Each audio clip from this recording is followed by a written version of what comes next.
Bismillahirrahmanirrahim. Assalamualaikum warahmatullahi wabarakatuh. Terima kasih kepada Dr. Mawardi SSMPD selaku dosen pengampu mata kuliah penelitian tindakan kelas. Saya Sahla Sabila dengan NIM 2186 2061181 dari program studi Pendidikan Guru Sekolah Dasar Fakultas Keguruan dan Ilmu Pendidikan. Kali ini izinkan saya untuk memaparkan materi hasil penelitian proposal saya yang berjudul Peningkatan Hasil Belajar PKN melalui Metode Information Search pada siswa kelas 4 SDN Karangtengah 3 Kota Tangerang. Yang pertama, bab 1 pendahuluan. Latar belakang masalah, mata pelajaran PKN merupakan mata pelajaran yang memfokuskan pada pembentukan warga negara yang memahami dan mampu melaksanakan hak-hak dan kewajibannya. Pembelajaran PKN, siswa kurang didorong untuk mengembangkan kemampuan berpikir, hanya diarahkan untuk menghafal informasi, dipaksa untuk mengingat tanpa dituntut memahami informasi. Berdasarkan hasil pengamatan, guru lebih banyak menjelaskan materi dengan ceramah dan hanya berpusat pada guru. Dari jumlah keseluruhan, 40 siswa, hanya 16 siswa yang berhasil mendapatkan nilai di atas KKM, dan siswa lainnya belum mencapai KKM. Identifikasi masalah. Yang pertama, pembelajaran masih berpusat pada guru sehingga membuat siswa menjadi pasif dalam kegiatan pembelajaran.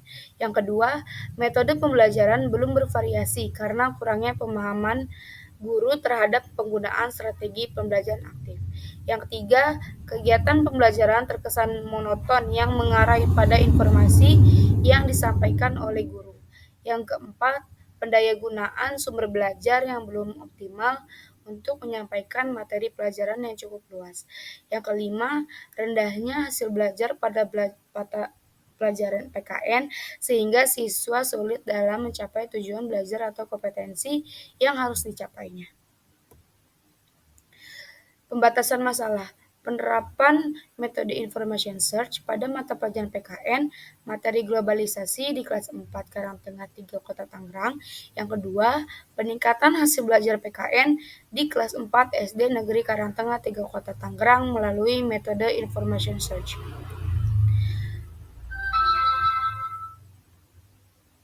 Selanjutnya ada perumusan masalah.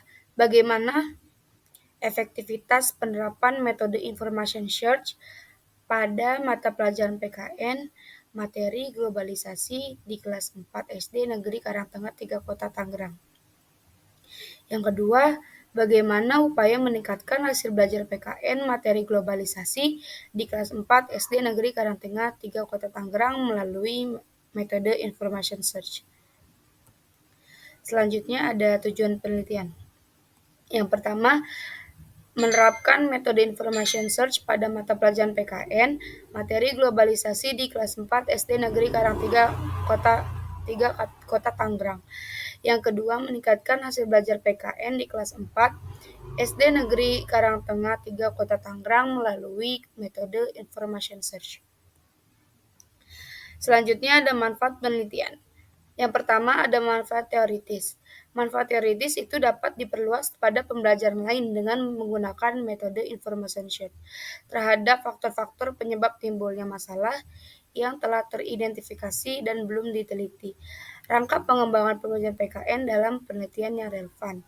Yang kedua, ada manfaat praktis. Ada 3 manfaat praktis, yaitu ada bagi siswa, bagi guru, dan bagi sekolah. Selanjutnya ada bab 2, landasan teori. Yang pertama, tinjauan hasil belajar PKN.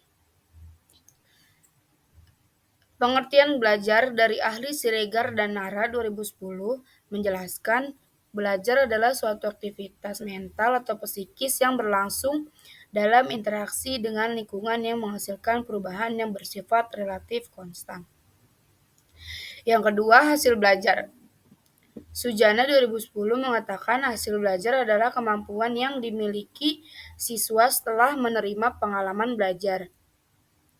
Selanjutnya ada pengertian pendidikan kewarganegaraan. Susanto 2013 mengatakan PKN adalah mata pelajaran yang digunakan sebagai wahana untuk mengembangkan dan melestarikan nilai luhur dan moral yang berakar pada budaya bangsa Indonesia. Selanjutnya ada pengertian globalisasi. Kata globalisasi dilihat dari akar katanya berasal dari kata global dan sasi. Global bermakna meliputi seluruh dunia. Sasi berarti proses. Jadi globalisasi adalah proses menyatunya warga dunia secara umum dan menyeluruh menjadikan kelompok masyarakat.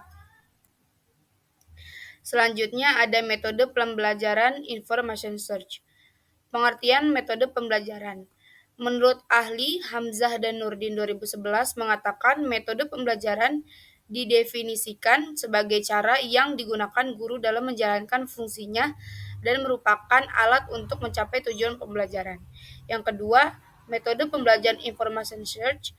Silberman 2013 mengatakan metode information search adalah metode mencari informasi yang mana tujuannya dari metode ini dapat mengoperasikan otak dan memacunya untuk berpikir dalam mencari jawaban. Selanjutnya ada karakteristik anak usia sekolah dasar.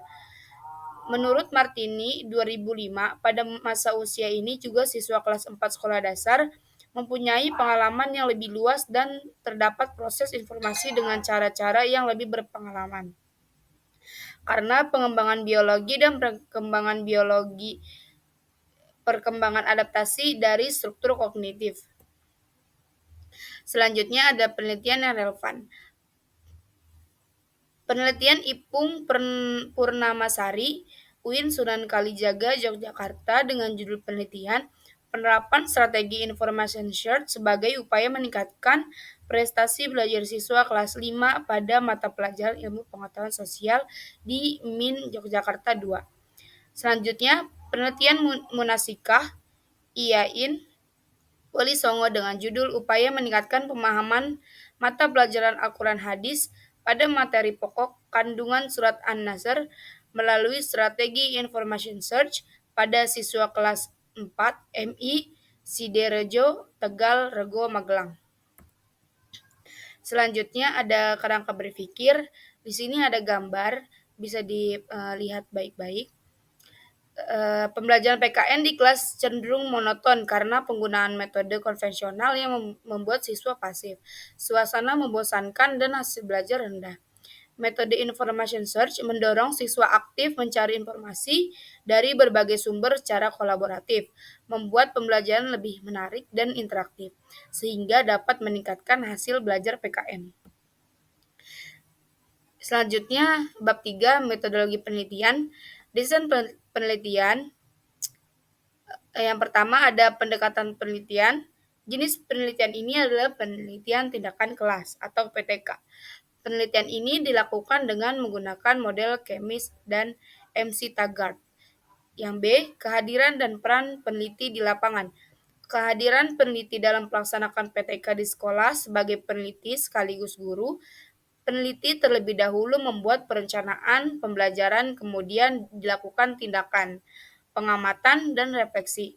Peneliti ini berkolaborasi dengan 2 rekan sejawat sebagai pengamat dan 2 guru kelas 4 lainnya yang membantu peneliti mengamati tindakan guru dan siswa. Selanjutnya ada tempat dan waktu penelitian.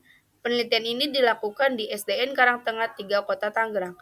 Peneliti ini dilakukan pada bulan September 2015 sampai dengan bulan Juni 2016. Selanjutnya ada instrumen penelitian. Hasil belajar PKN.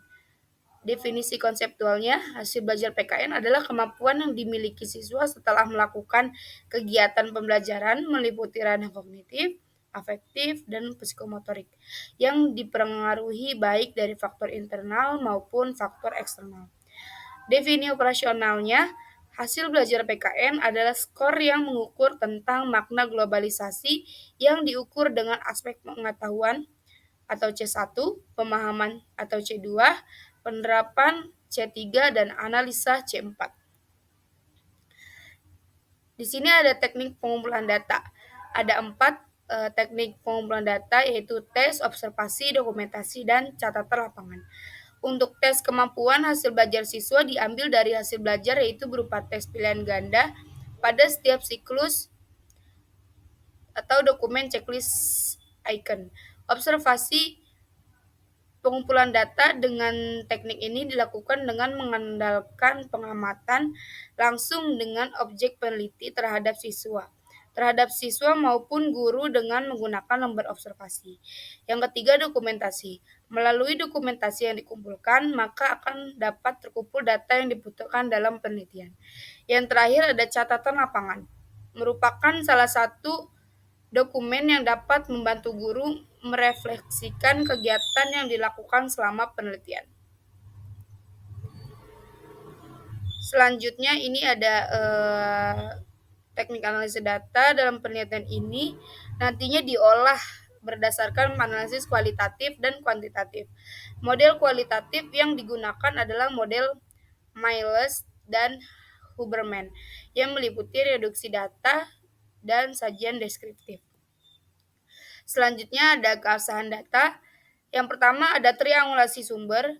Triangulasi sumber untuk menguji kredibilitas data dilakukan dengan cara mengecek data yang diperoleh melalui beberapa sumber. Yang kedua, triangulasi teknik.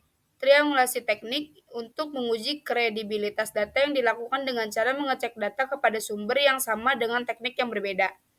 Yang terakhir ada triangulasi waktu. Triangulasi waktu juga sering mempengaruhi kredibilitas data-data yang dikumpulkan dengan teknik wawancara di pagi hari pada saat narasumber masih segar.